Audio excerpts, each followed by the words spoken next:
Jadi ekonomi Indonesia sekarang itu sudah mau ujung tanduknya. Jika misalkan ini tidak cepat diatasi dan dicarikan alternatif lain oleh pemerintah kita. Karena sekarang Amerika Serikat, salah satu pasar ekspor kita yang paling besar, yaitu sudah menerapkan tarif impor yang sangat tinggi bagi negara kita. Yang mana ini tuh sangat berdampak pada ekspor kita.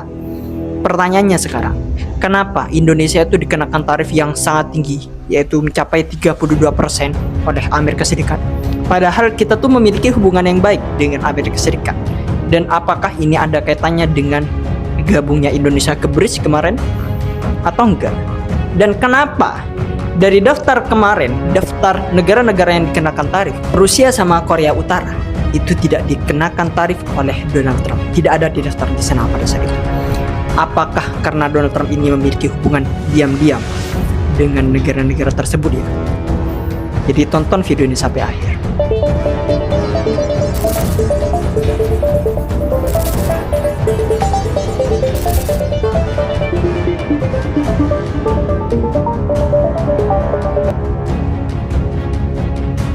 Pertama saya membahas mengenai alasan Donald Trump ini kenapa kok mengenakan tarif kepada Indonesia ini sangat tinggi ya.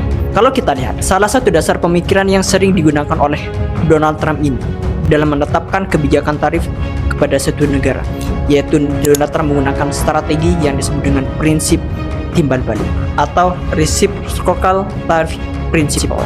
Konsep ini terdengar sederhana ya.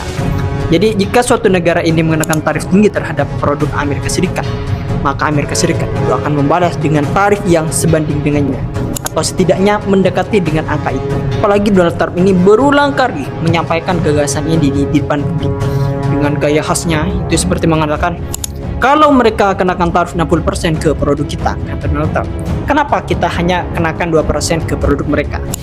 Itu dengan gaya-gaya Donald Trump. Yang mana dalam logika Donald Trump, ini bukan soal menghukum negara lain, melainkan ini mengembalikan keseimbangan yang menurutnya selama ini berat sebelah dan merugikan Amerika Serikat. Karena prinsip yang dipegang oleh Amerika Serikat itu kan prinsip American First. Kalau kita lihat ya, prinsip ini tuh sebenarnya pada dasarnya itu adalah bentuk resistensi terhadap praktik multilateralisme seperti yang dilakukan oleh WTO, World Trade Organization, yang cenderung memberikan perlakuan khusus kepada negara-negara berkembang, termasuk Indonesia. Yang mana negara-negara ini, Indonesia itu diperbolehkan mengenakan tarif yang lebih tinggi dalam rangka melindungi industri dalam negerinya. Namun, dengan sifat egoisnya Donald Trump, bagi Donald Trump, perlakuan seperti ini tuh tidak lagi relevan karena banyak dari negara-negara tersebut yaitu telah berkembang pesat dan bahkan mencetak surplus besar dalam perdagangan dengan Amerika Serikat. Maka dari itu, Donald Trump ini mendorong pendekatan bilateralnya, hubungan dagang satu lawan satu, di mana Amerika Serikat ini itu bisa menuntut kesetaraan langsung tanpa harus tunduk pada peraturan kolektif yang dibuat oleh WTO ini. Makanya dengan ambisi Donald Trump ini menuai kritik dari berbagai negara karena melanggar aturan World Trade Organization, kayak Cina yang tolak keras dari kebijakan Donald Trump. Karena benar Donald Trump ini sudah melanggar perjanjian dari WTO itu. Kalau kita lihat lebih dalam praktiknya, prinsip timbal balik ini itu juga digunakan sebagai alat negosiasi dengan tekanan diplomatik Amerika Serikat. Dengan mengancam atau menekan tarif tinggi, Donald Trump ini berharap negara-negara intradagang akan membuka pasar mereka lebih lebar bagi produk-produk Amerika Serikat.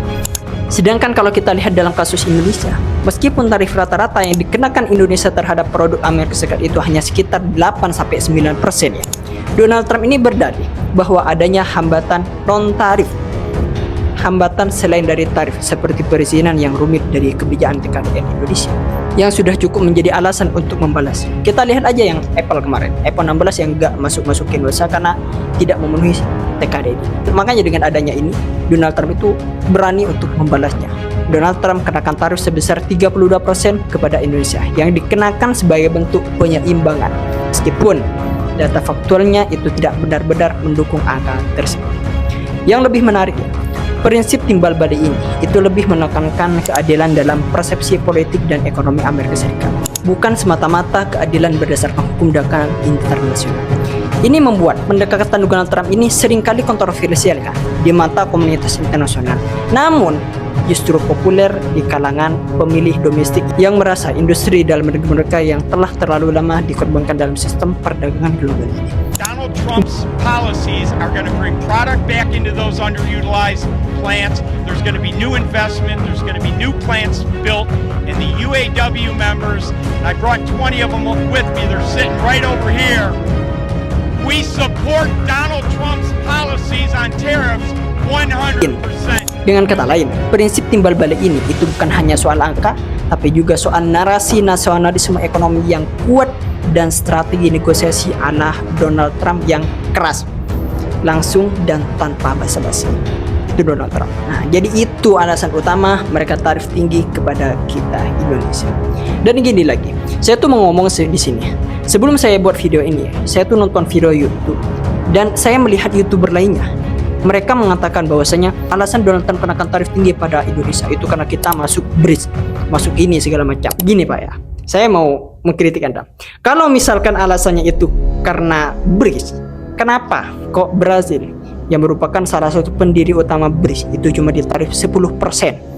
Kok gak minimal 20% sesuai yang dikatakan Donald Trump kemarin mengenai BRICS ini? Jadi bukan itu alasannya. Meskipun Donald Trump itu sudah ancam kemarin kepada anggota BRICS untuk mengenakan tarif minimal 20%, itu cuma omong kosong.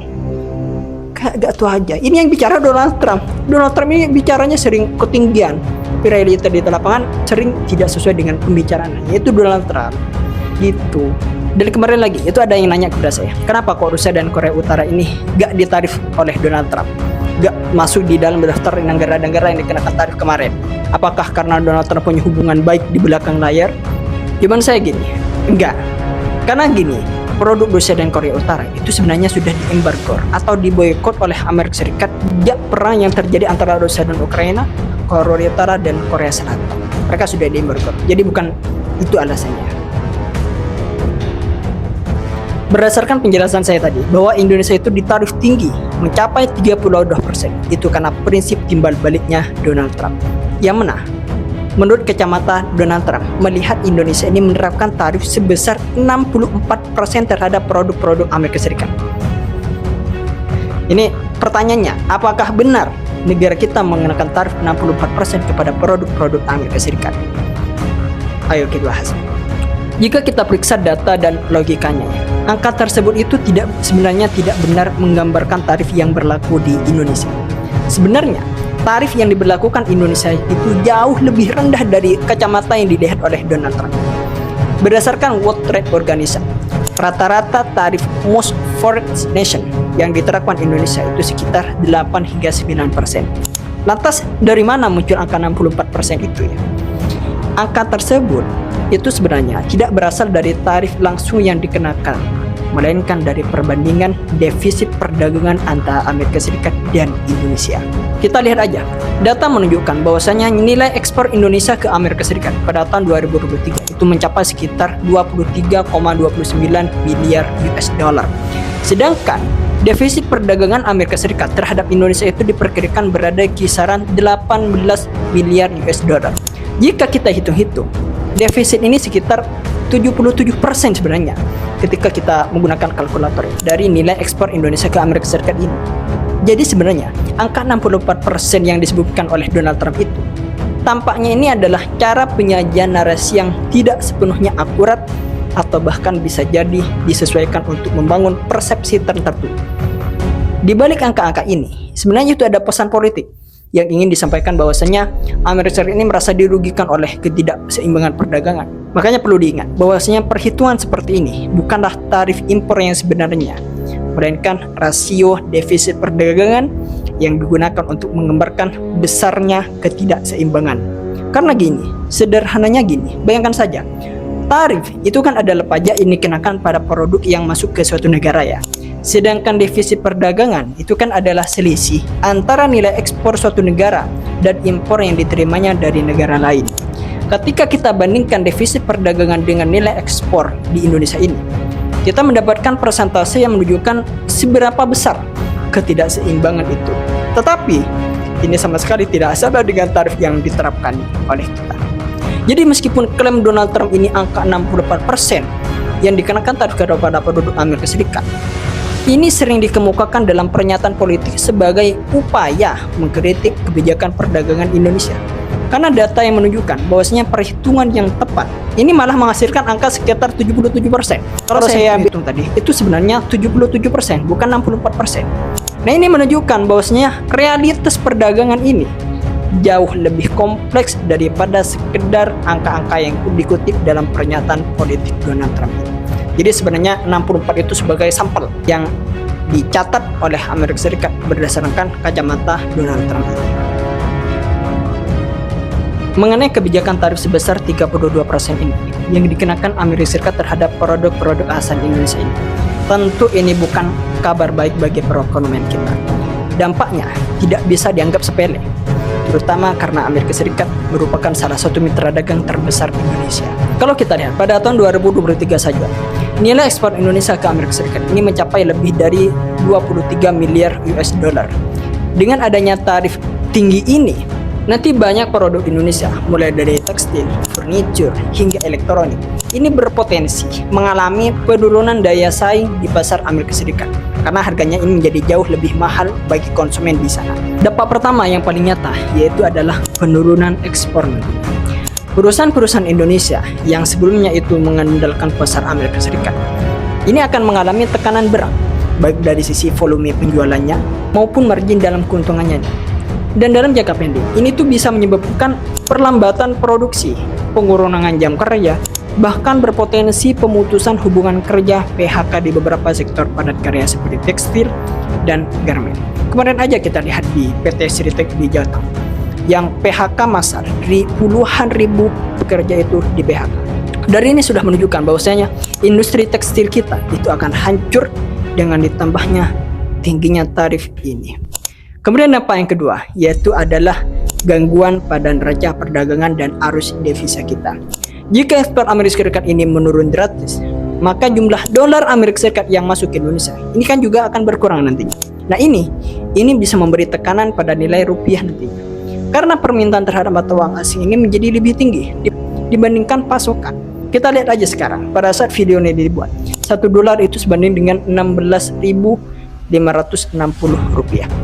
Saya katakan di sini, rupiah ini akan melemah minimal nanti 17.000 dalam jangka pendek. Itu dalam jangka pendek. Sedangkan dalam jangka panjang ini nanti akan lebih parah. Ini dapat memicu ketidakstabilan makroekonomi kita jika tidak segera ditangani dengan diversifikasi pasar ekspor yang kuat. Kemudian yang terakhir, ini ada pula dampak politik dan diplomatik. Pemerintah Indonesia ini harus mencari langkah strategis. Apakah akan melawan dengan tarif balasan kepada Amerika Serikat atau membawa kasus ini ke World Trade Organization atau justru mencoba meredam ketegangan lewat diplomasi ekonomi kita. Yang mana dalam situasi seperti ini, posisi Indonesia ini sangat dilematis sekarang. Di satu sisi kita ingin mempertahankan hubungan baik dengan Amerika Serikat, tapi di sisi lain kita tuh juga tidak boleh terlihat lemah atau terlalu patuh pada tekanan eksternal yang dilakukan oleh Amerika Serikat. Jadi sebenarnya ya, solusinya menurut saya untuk saat ini, Indonesia itu harus melakukan negosiasi dengan Amerika Serikat. Dan negosiasi untuk menentukan tarif impor sebenarnya. Karena banyak mulai kemarin itu dari pemerintah itu gak setuju karena defisitnya itu gak segitu gini gitu. Makanya kemarin saya lihat berita itu kayaknya sudah ada yang dikirim ya untuk ke sana ya, untuk menegosiasi dengan Donald Trump. Oh ya, kalau saya lihat di berita Detik kemarin.